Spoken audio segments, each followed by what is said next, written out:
నమస్తే అండి. ఈ అరటి చూడండి చాలా హైట్ వచ్చింది. దీన్ని నేరళ్ళ బొంత అంటారు. బొంతలో ఒక రకం పండుగెల. అంతేకాకుండా ఇది పాడేరు ఏరియాలో నేరళ్ళ అనే ఒక గ్రామంలో ఉన్నటువంటి అరటి. ఆ పేరు మీద దీనికి నేరళ్ళ బొంతగా పేరు వచ్చింది. చూడండి ఈ మొదట్లో ఎక్కడ కూడా పంట అయిపోయిన తర్వాత చెట్టుని కొట్టడం కానీ చేయడం కానీ లేదు. అలా ఆ చెట్టుని అలాగే విడిచిపెట్టారు. చూడండి ఒక జనరల్గా అరటి సాగు చేసేటప్పుడు ఏం చేస్తారంటే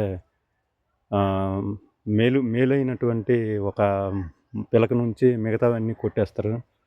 కానీ ఈయన అవేమీ చేయలేదు. చేయకపోయినా సరే చాలా బలంగా దృఢంగా కాండం అనేది చెట్టు అనేది వచ్చింది. అంతేకాకుండా చాలా పెద్ద గెల వచ్చింది. చూడండి సుమారు ఇంచుమించు ఒక 5 అడుగులు పొడవు ఉంటుంది ఆ గెల. అంతేకాకుండా ఆ గెలలో ఇంచుమించు ఒక 12 నుంచి 13 హస్తాలు అంటే పెడలు వచ్చాయి. చూడండి